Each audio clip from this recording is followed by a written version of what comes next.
Nuclear is having its moments. It is a headline topic here in the United States, everywhere from the congressional floors to the executive boardrooms and maybe even some dining room tables. It is also a headline here in the investor community, and that is what we are going to talk about today. Welcome everyone to Atomic Opportunities, investing in this remarkable nuclear renaissance. I am Pete Mathias, a partner here at Alumni Ventures. Alumni Ventures is one of the more active investors in nuclear over the last years, and we are one of the most active backers of American innovation on the planet. We are thrilled that today, before all of you, we are welcoming 4 leaders, even luminaries in the nuclear renaissance. These are builders, these are backers, and we are going to discuss everything from the transformative role that nuclear is playing in our collective quest for cleaner, more sustainable energy. We are going to discuss nuclear in the context of geopolitical tensions. We're going to cover nuclear innovation categories from SMRs, small modular reactors, to fusion. We are going to discuss novel stresses on the energy grid, things that put extraordinary stress like AI onto our grid.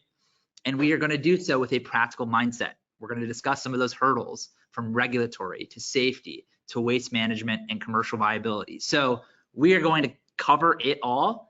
And because that's a lot of ground, let's get started. So first, some quick disclosures. This presentation is for information purposes only and is not intended as an offer to sell securities. So with that, we can continue on to the agenda. We're going to give a quick primer on Alumni Ventures and the team before all of you, and then we're going to jump right into it, get into the panel discussion with our 4 very, very special guests and some questions from you all. So first and foremost, the team in front of you. You are seeing 3 individuals who have had lifetimes dedicated to US interest. We are all investors. We are also inspired citizens. We've done everything from work with the State Department in Russia to help with the reunification and the rebuild of Germany at the tail end of the Cold War, even into building up entrepreneurial endeavors ourselves in the areas of policy and security. That is the US strategic team.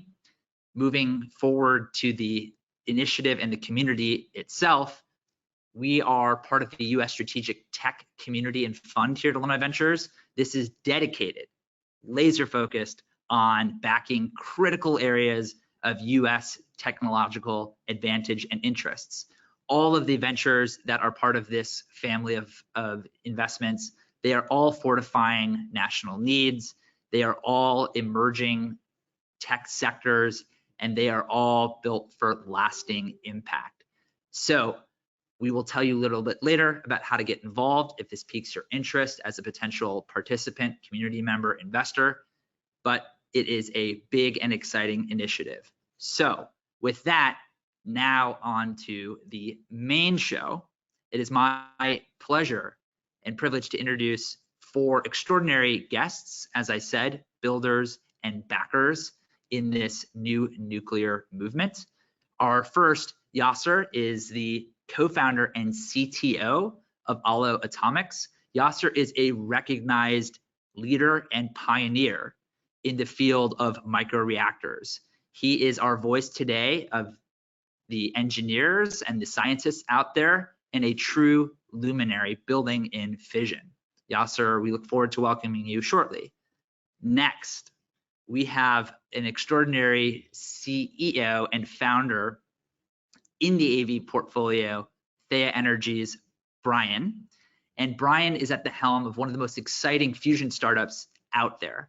He is also the voice of not only an engineer mindset, but also the entrepreneur, the builder as well. We look forward to welcoming Brian momentarily.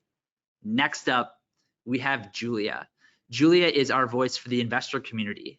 She is a senior associate at one of the most exciting national security funds out there, Decisive Point. And there she is focused on critical technologies that span defense, that span energy, and that span infrastructure. We're really thrilled to have Julia in a moment. And last, our voice of the commercial market frontier, we have John. John is a former chief strategy officer for energy and resources at Microsoft, and just an extraordinarily versatile commercial mindset in nuclear. So with those four, we have an extraordinary group of perspectives for an exceptionally timely discussion about the nuclear renaissance. Our moderator today is Drew, and so I'll hand it over to Drew to give some more context, and a welcome to the four panelists, and a thank you to everyone for joining.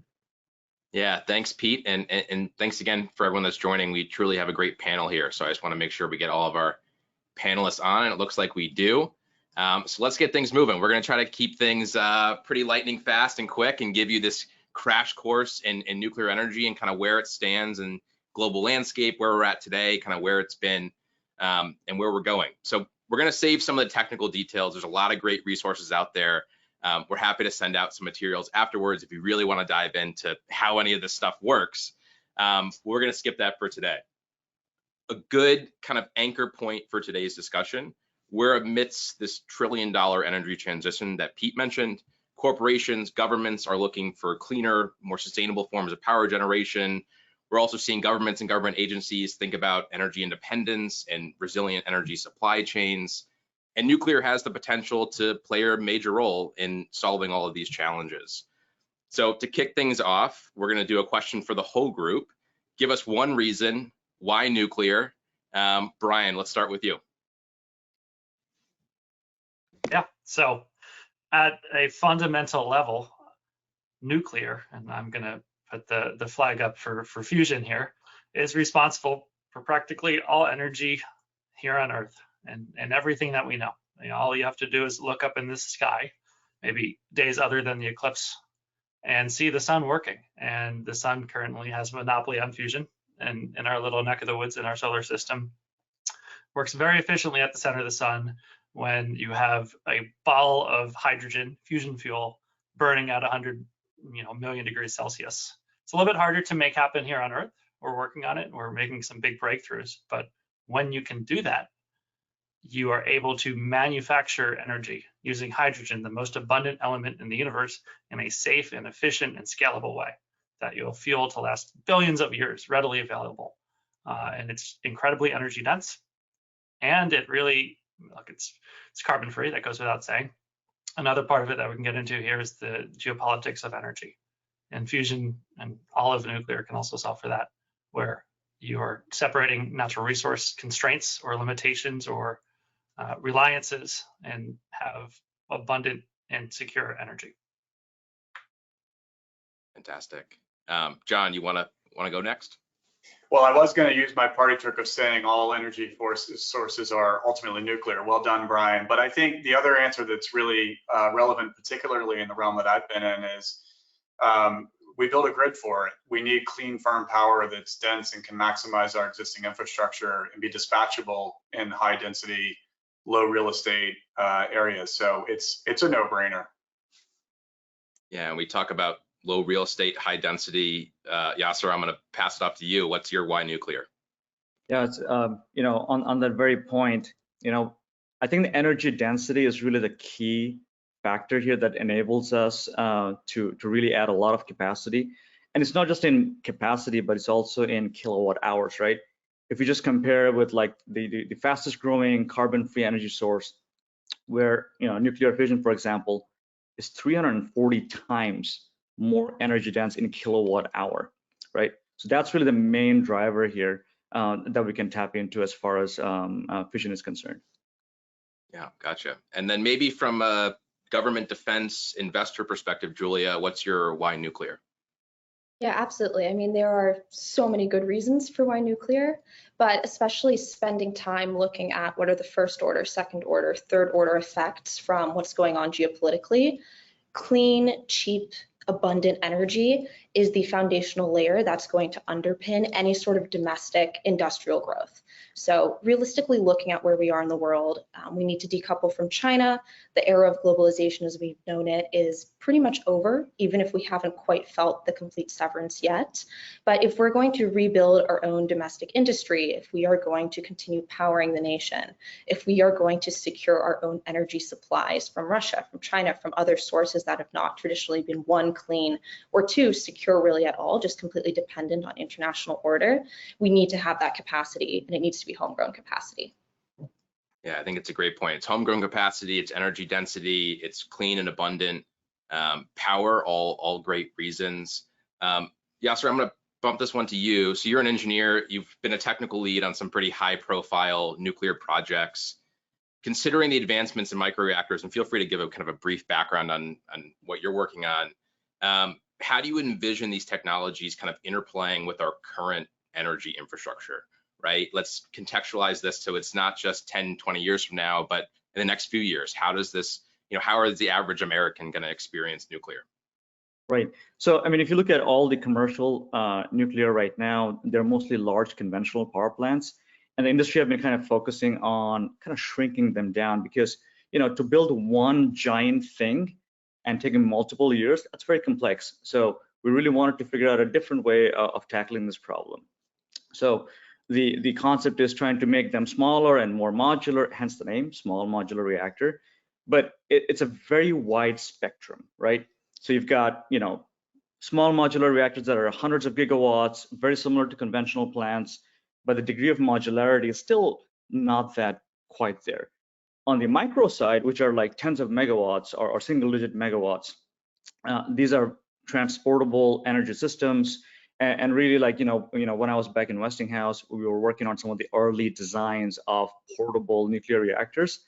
And I was, part of the Vinci team, and then came over to Marvel, which got even smaller.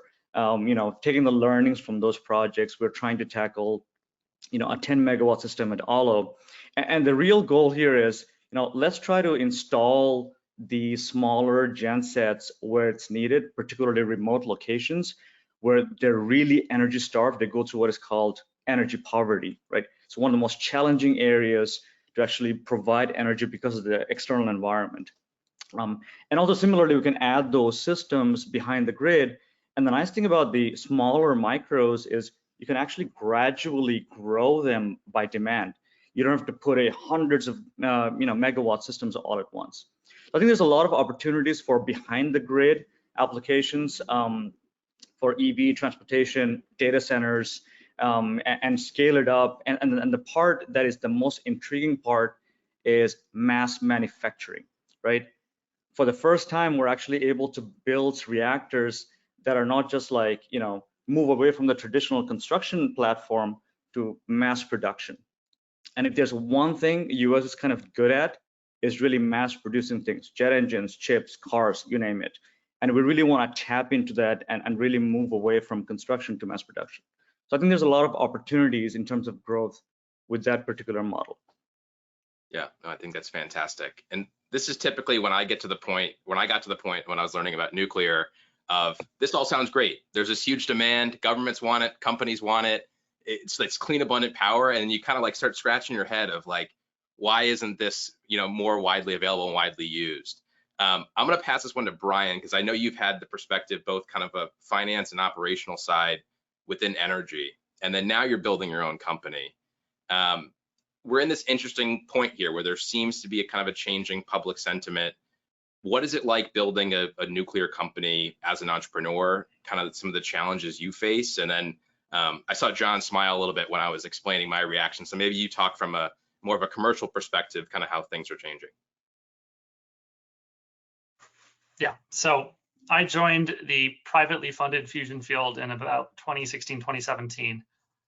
Those were the early days of it spinning out of national lab environment to focus on commercialization and really connecting the dots from a science project to how do you put this on the grid in a power plant form. And since then, in not too many years, we as a fusion industry have already received, I'd say, significant clarity and made significant progress on what the regulatory infrastructure will look like for fusion specifically. And the perks of fusion, fundamental to the science of it, really carry through, which is fusion fails safe. We have to put a tremendous amount of energy in a very specific way through superconducting magnets to hold a plasma, a ball of fusion fuel in a specific environment. And there's a fraction of a gram of fuel in there. That's hydrogen. When we want to stop the reaction or something in the system happens to cause it to disrupt or something else, the reaction stops. So fusion fails safe. There's no long-term radioactive waste, and there's minimal risk of proliferation. And as such, the US NRC has already come out and said that fusion will be regulated very similar to particle accelerators. And look, this has been a burden, and rightfully so, to protect population safety, industrial safety.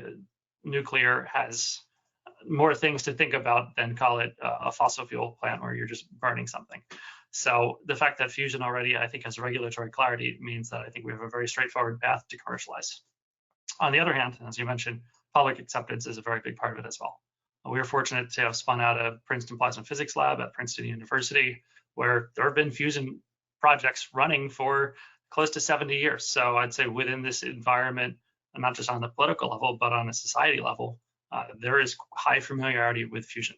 That will need to continue for fusion to be able to be cited, as it should be based on the, call it health and safety, where the risks are minimal. You should be able to get to a place where fusion can be cited near demand, wherever.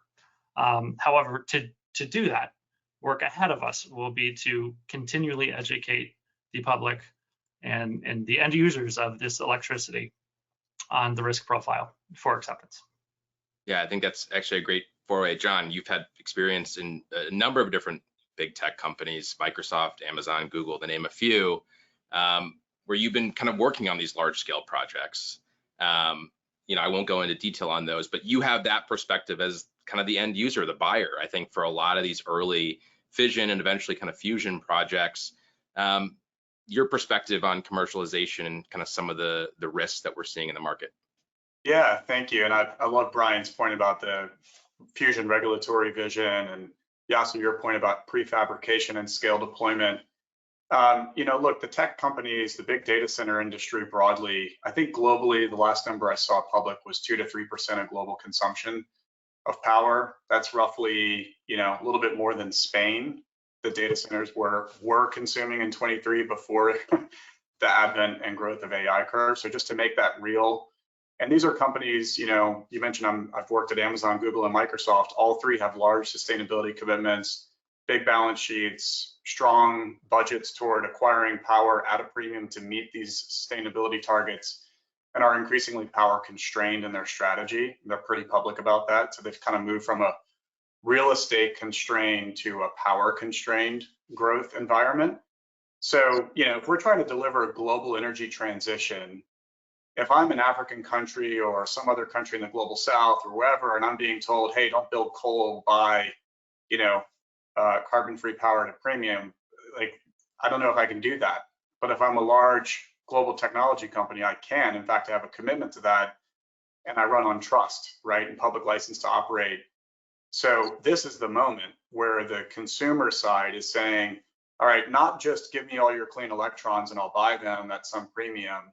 I'm in the game to help bring the commercialization curve, closer to the left, closer to the present. So what can we do in the technology side? And you'll see, Microsoft, I think, is very much on the front foot of doing that. I've lived through that and can talk about it, but it's a really special and important moment.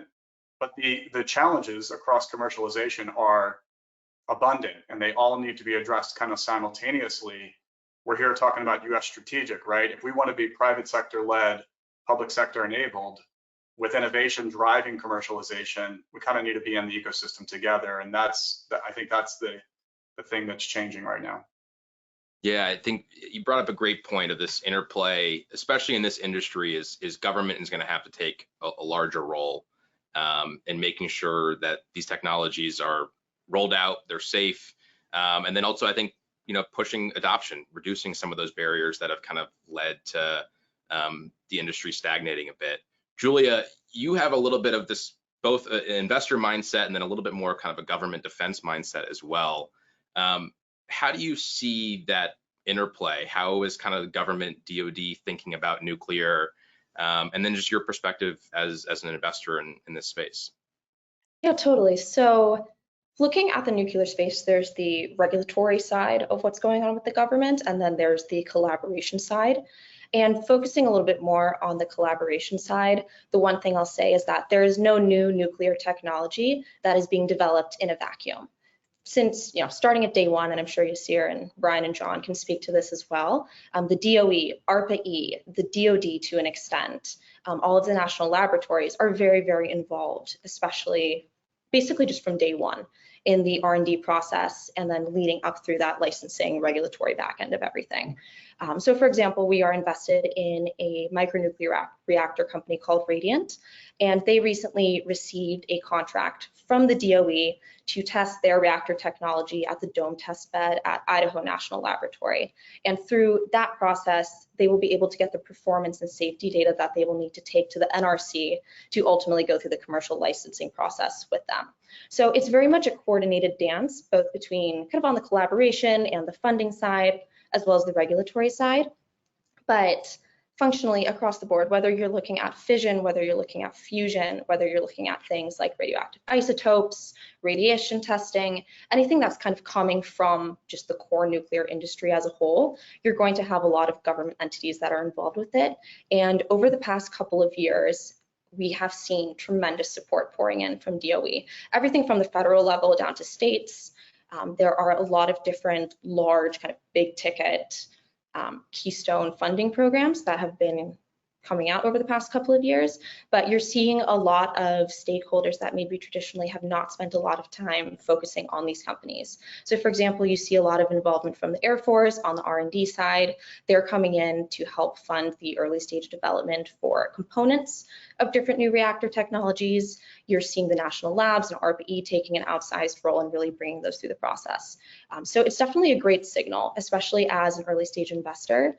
And Pete and Drew, you know this as well. But for early stage venture capital, the goal is to identify and invest in these technologies before the rest of the world believes in it. And we're at that stage with nuclear where we have such amazing talent that is in the space.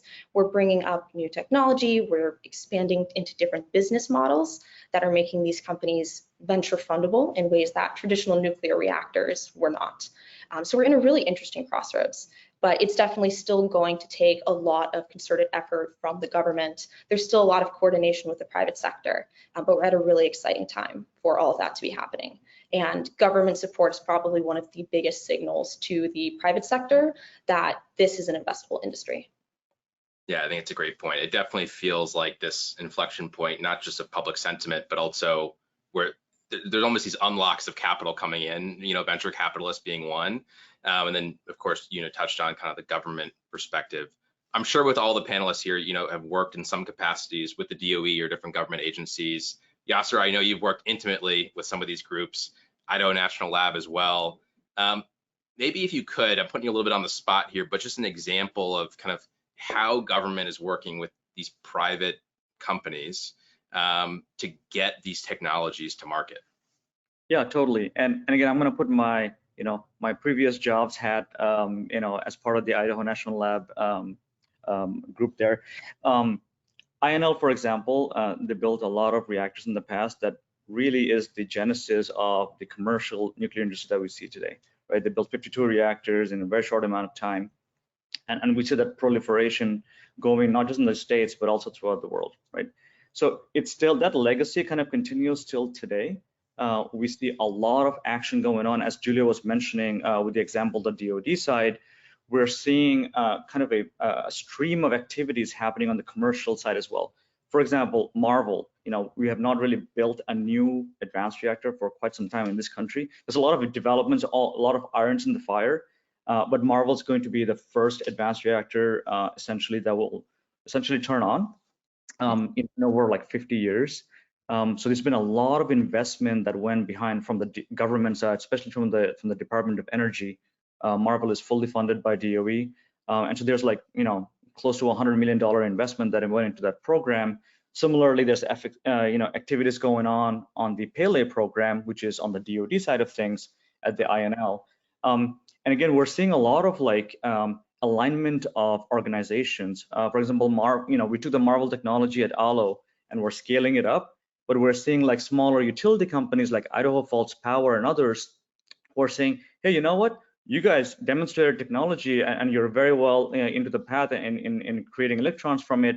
We want to get the next reactor. So we're working with them to say, hey, we want 5 units, not in a national lab, but in somebody's backyard, essentially, in Idaho Falls town, in a 150-acre site, and we're talking about building 5 Allo-1 reactors there. And there's construction companies, EPC companies, and siting and others that are all coming together in a consortium to make this happen. Similarly, not just us, there are a ton of other private companies that are working with the Idaho National Lab, both in Dome and outside, trying to deploy their first reactor so we can gain operational experience, and from there we transition into the commercial space. And I think Department of Energy is very active in this area, not just on the reactor technology funds, also on fuel development. Supply chain is a huge challenge in this sector. So I think we're going to see something coming out before the end of the decade as real tangible products that can get into the market. Yeah, I think that's fantastic. And all of this, again, we keep talking about almost this point in time we're at now where we call it this renaissance, right? There's all these companies working as national labs, there's great government funding, there's private investors now kind of jumping into this market. We wouldn't be doing our job if we ignored kind of the last few decades of, I would say, public sentiment around nuclear. So I'm going to open this one back up to the group, and feel free to just grab the mic here. Biggest misconception in nuclear that people have kind of faced, maybe you still hear it, around the Thanksgiving table or, in a conversation, but biggest misconception that you've seen and kind of your counter to that, and what you'd want, the attendees on this webinar to hear. Can I jump in? Go for it. So I think from my perspective, probably the biggest misconception, particularly around the area that we work in, which is nuclear fission, is waste, right? Anywhere I go to a conference, nuclear or non-nuclear, I give a talk, and they're like, somebody stands up and says, oh, but what about the waste? And this may go a little bit against the thesis on the fission side of things, but let me explain, what I mean by that. I think, first of all, we contain all of our waste. And then again, every energy sector, no matter what you think about solar, PV, fission, fusion, there is no energy source that does not create waste, right?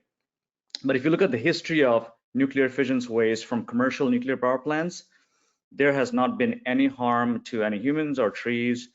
We know how to fully contain it. In fact, if you take all of the nuclear waste from every single power plant and every submarines and put them together, it fits in less than a football field size of an area, right? It's very, very compact. We know how to contain it. The best part is, of all that nuclear waste that we define it, only 5% is really waste. The rest, 95%, is actually recoverable, recyclable, and create more energy out of it. So at Allo, we were trying to build reactors and try to get really nailed down on the economics. That's our main thesis. But we don't want to toss that waste away. In fact, we want to keep those waste and collect them, because in the future, maybe 10, 20 years from now, we want to build reactors that can use this used fuel, as we call it, from our current reactors and fuel the future reactors. So I think there's a lot of education that we need to portray to the general public and really explain to them what waste really is. We don't want to undermine the dangers, obviously, of radioactivity. We have to be good stewards of this material. So there's a lot of educational theme that we particularly want to focus on at Allo as well in the next couple of years. And it's not the bright green slime that you see in The Simpsons, which is Yeah, I want to jump in because I love those points about waste, which I'm starting to say spent fuel for the points you already made. The other point I'll say on that is it's the most traced fuel chain out there, right? Like no one's tracing the molecule of natural gas coming out of the ground to what happens after it's burned or any of that. So that's one thing. The other misconception I want to get into or sort of mention is this misconception that we don't need it or that it's not going to happen. like this is, you kind of have to ask someone when you start a conversation around nuclear, like, what are we talking about here? Are you talking about the nuclear, atomic reaction, or are you talking about like global energy transition, geopolitics? Because what's humanity going to do if we don't figure this out? And what nation state is going to do it if we don't, in the free West, commercial, private sector led, public enabled? Because there are floating nuclear power plants out there. Look at Russia. There are advanced reactors being built by China that are going into geopolitical conversations, right? So like we have to figure this out. And any misconception around, well, it's either this or we do, no, sorry, we have to figure this out. Hey everyone, I want to take a quick break and share more about Alumni Ventures and our US Strategic Tech Fund. AV offers smart, simple, and accessible venture portfolios for individual investors. We build diversified portfolios with low minimums, co-investing alongside renowned lead investors. It's a strategy that has mobilized over $1.3 billion from our community of now more than 10,000 individual investors. With our US Strategic Tech Fund, you have the opportunity to invest in technologies that are critical in bolstering US national security and economic prosperity. We prioritize 3 key areas: homeland security, cyber AI and digital strategy, and lastly, space innovation.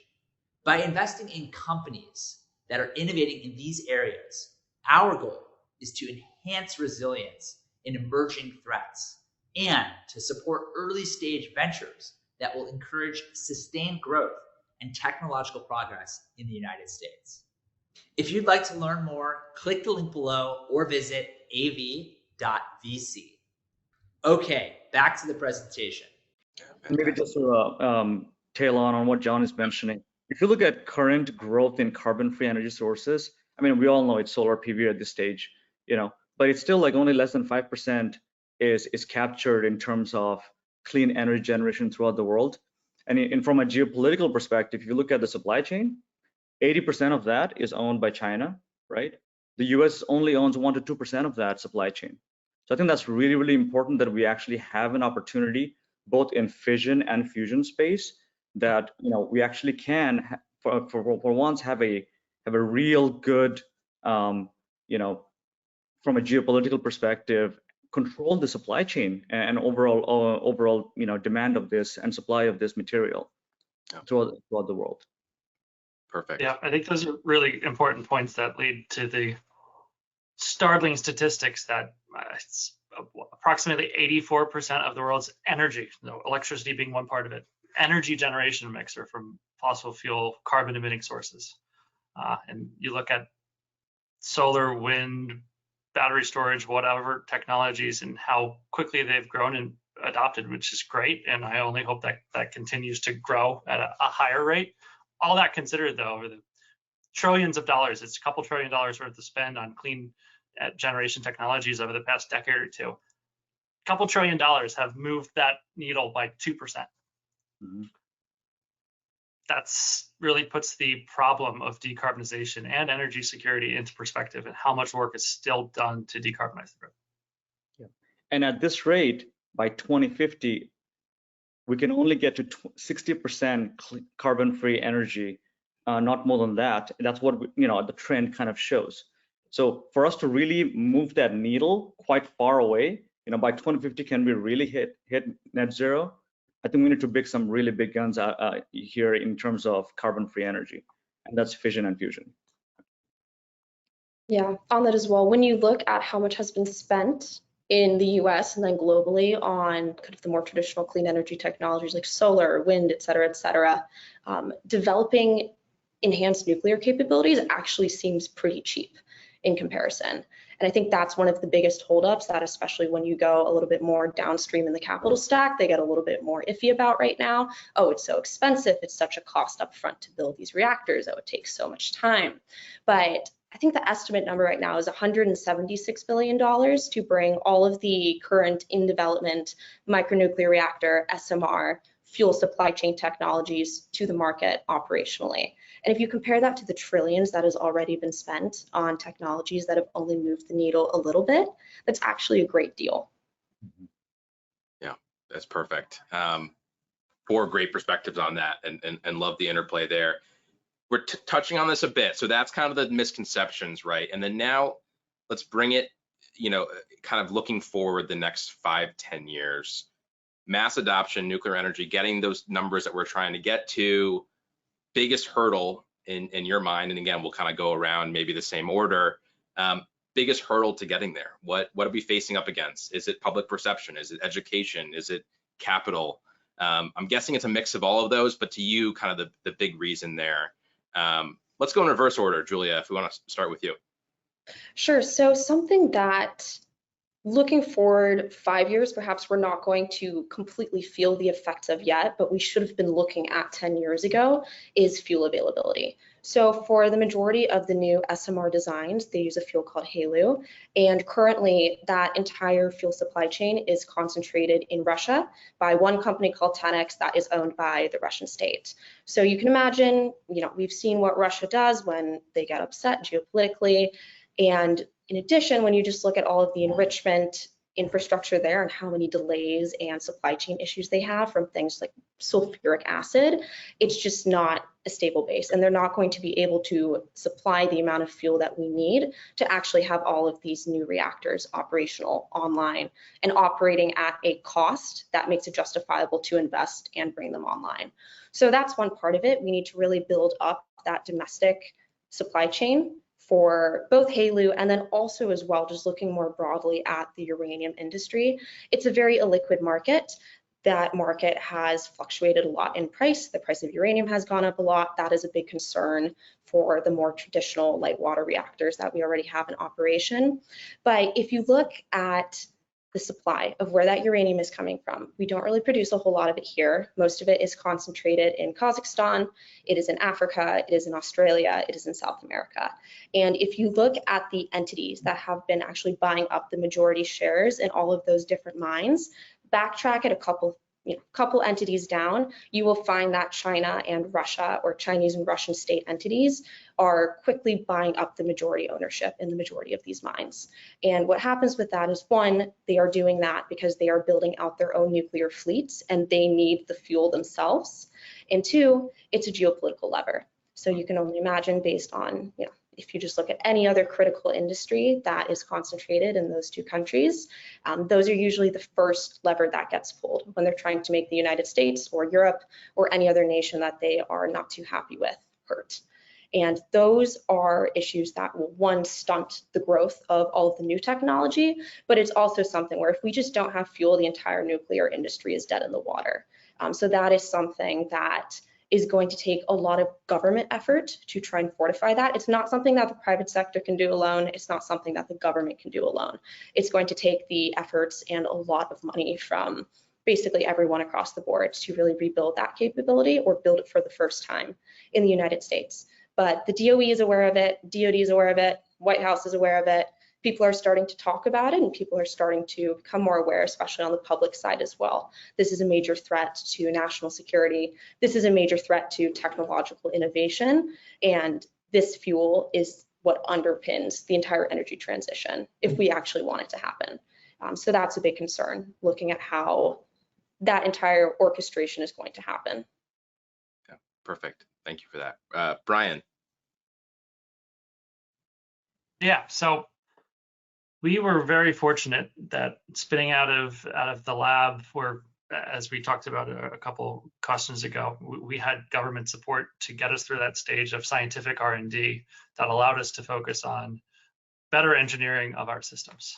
And we're working on that currently, and we're going to build and operate a fully integrated system using our technology. That it's not a pilot plant, it's still subscale, but really will show technical and execution level of this integrated system. From there is, I think, where it becomes exciting, but also really tough, because going from one pilot plant, which call it 250 megawatts electric, to scaling to actually make a difference in decarbonization and geopolitics, that's tough. How do you crank out, how do you mint and manufacture thousands of power plants. That's no easy feat for fusion, where there are no fusion power plants on the grid. You're creating a new industry, you're creating a new supply chain for some of these parts. And that really is core to what we're doing at Theia and why we're taking already, years before this deployment, some certain steps to build our systems differently in modular ways with smaller components that can be mass manufactured. And I will make a counterpoint to a panelist earlier, which is I think there are lessons for nuclear to learn from predecessors, not just in energy, but across the United States. I'd say that the United States is fairly poor at manufacturing big technology infrastructure at scale. Most of it has left the country. There are a couple parts of aerospace and the like that are good at it, and those are the shining beacons, but the rest of big, expensive machinery, you name it, in the United States is, I think, an example of what we can't do as a growing industry if we actually want to make thousands of power plants cost effective and on time, on budget. That was fantastic. One of the last times we did that was probably the advent of fission and and eventually fusion. For those of you that have seen Oppenheimer. John, you want to go next? Yeah, I mean, I'll try to be brief here. I've spent the last 8 months working in partnership with an NGO in this space. It's all about how do we unlock and move this thing faster. And the challenge is that everything needs to happen at the same time, and they're sort of independent of each other, right? There's the fuel point that Julia made, very savvy, looking a few paces down the chessboard. But like, we need to get financing to figure things out, to understand it, supply chain ramped up. We need regulatory to come together. If I'm Microsoft with a checkbook, I'm saying, this is great. Innovation, proven technology, been around forever, the labs, the narrative's there. We understand the fuel side, at least in the near term. I'm ready. How do I buy one? And you can't, at least not at scale, not yet. Where are the projects? How do we unlock the commercial side of this? I think that I'll just say a number of levers have to happen at the same time, and that requires an industry sort of unlearning itself a little bit. It's been at it the same way, pouring concrete and focusing on safety narratives for engineering upgrades of existing mega plants. Like, that is not the industry that we're talking about anymore. So it needs to unlearn itself and learn how to talk to entities in a different way about scale deployment. Yeah, perfect. And I think a great four-way, and I don't want to steal your thunder, Yasser, but some of that unlearning and almost kind of going back to first principles of how would you design that is one of the things that I think of when I think of Alo as well. And so we'll kind of wrap this up with you. Again, kind of big hurdle next 5 to 10 years. Yeah, I think it's a summary of what Julia and Brian and John kind of talked about. You need a lot of different pieces to come together to really make it happen. But they're absolutely correct. Supply chain is the #1 challenge. That's both on the fuel side, which Julia covered very eloquently, and also the supply chain of components, hardware, right? That's Brian also mentioned very nicely about, like, we have to create the infrastructure to do both of those things. And so we, at Alo, we're trying to think about, like, well, those two big giant challenges do exist. How do we think about, solving them as a small startup company, for example, right? So, for example, fuel, the challenge of uranium and Russian supply chain is big enough even for this current nuclear fleet, right? Let alone for HALEU. So what we are trying to do as an advanced reactor company is saying, well, let's not try to use HALEU. Can we use LEU+, which is about 10% or below, and really get to a fuel, still get to an advanced reactor? So that's one part of the solution base that we're trying to tackle on the fuel challenge, supply chain wise. And on the manufacturing, most of our approach is, well, we cannot wait forever. We need reactors today. In the next 5 years, if we don't deploy fission, on a wide scale, large scale, it's not going to happen, right? So how do we solve that problem? We try to leverage technologies that is already available in the marketplace with existing supply chain. Either we buy things that are available, or we select technologies that we can easily make ourselves. So majority of those ourselves technologies, we have to vertically integrate those, right? So all is essentially trying to say, well, you know what? Let's move away. Everyone's trying to shift away to factory fabrication, but how do we effectively do that, right? So we look into industries that have actually done a good job at mass manufacturing. The automotive industry, jet engines, Boeing 787s. We make engines in factories and then components that are complex. So we're bringing in talent and learning from those industries and saying, what worked, what did not work. And we're trying to pull all of this together and say, can we, by the end of this decade, have a pilot scale for both the fuel and the factory and build, let's say, 10 reactors a year at the pilot scale annually. And that's really what our short-term mission is. And to John's point, there is demand and it's very strong. We've actually seen an RFI that came out from Microsoft Nucor and Google on the 18th, which is a fantastic demand signal. And so we're saying by 2030, how many can we build? And how do we get there really on a pragmatic perspective? So a lot of exciting things happening, and I think we're getting there. Perfect. Thank you.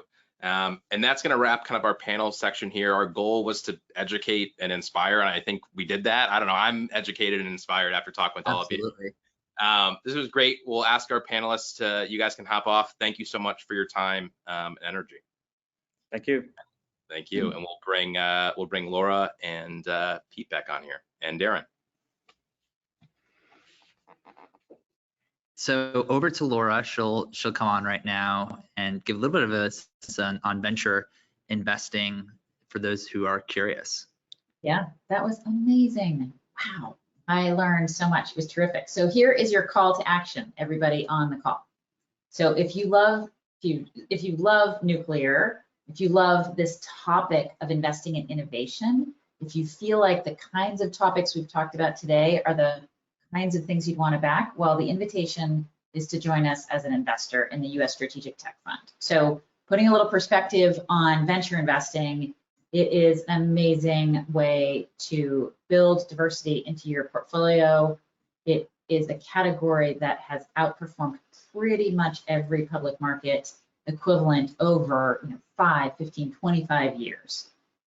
In an interesting way, uncorrelated to the public markets, but it also has been blocked to the average accredited investor. That is why Alumni Ventures exists, is to democratize access to this venture class. So as Pete mentioned, we're the single most active VC in North America. We are the third most active globally. We've raised $1.3 billion from individual accredited investors. So here is the opportunity, a portfolio in the U.S. Strategic Tech Fund from Alumni Ventures that is diversified by stage and sector, but really covers this theme of U.S. strategic tech, covering things like cybersecurity, space tech, everything nuclear, which we've talked about today, even homeland security. So that's the invitation. Darren, why don't you walk through kind of the specifics for folks about how they can invest? Absolutely. I'll give you kind of a quick overview on how the funds work, sort of nuts and bolts wise. So, for this fund, very flexible. The minimum investment is 25K. The max is 3 million, and any denomination within that time range works. And we have a lot of flexibility. Folks invest directly into the funds with after-tax dollars. About a third of our investors invest via self-directed IRAs. So it's a nice fit for a lot of folks for their timeline for their retirement. We also have folks that invest via an entity or trust. And then we also have a vehicle available for folks that are non-US based investors as well. So a lot of flexibility in the way that you can invest into the fund. The way the funds work, these are all structured as 10-year funds with one investment in. So one capital call. Whatever you invest, that's your total commitment to the fund. The fund will be deployed over the course of about 12 to 15 months into about 25 companies. And further, some reserve is held as well for follow-on rounds into some of those companies down the road. And then as those companies exit throughout the life of the fund, generally through acquisition, sometimes IPO, we'll get the proceeds from those sales and return the money along the way back to the investors. So think about one investment into the fund, distributions throughout the life of the fund, but we don't know what the dates of those will be, of course. And the fund will end when that last company exits. So in terms of the fee structure, like I said, we charge one capital call to get in. We charge the equivalent of a 2% annual management fee. So for 10 years, the total management fee is 20% for the life of the fund. That's paid with your initial investment. 80% of your investment is invested in the companies. And then as the companies exit, that capital is returned to the investors. And if it's a profitable exit, meaning you as the investor get back your cost of capital in that company, plus any management fee allocable to that investment, anything over and above that would be profit, split 80% to you, 20% to us for profit share. So, really simple process. You get a K1, 1K1 per year. That's going to summarize any gains or losses from the prior year. So we try to make it, easy for folks to invest and pretty flexible ways to do that. In terms of, there's also, this fund is going to be closing at the end of October, but we do have a first close at the end of August. So if you decide you want to invest and you commit to the fund before the end of August, you'll actually get a 10% reduction in your fees. So more of your investment would actually be invested in the companies, less would go to our fees. So, and we'll send some information along afterwards as well. We'll send a follow-up email to folks that are attending with information on the fund and of course the fee schedule as well. And then I would welcome anyone that wants to learn more to schedule a call. We'd love to talk to you more about it. And if you would like to schedule a call, there is a link in the chat. So go ahead and click through to that, as well as additional materials for those interested. Yep. So with that, we thank everyone for joining this programming from the U.S. Strategic Tech Fund and community here at Alumni Ventures.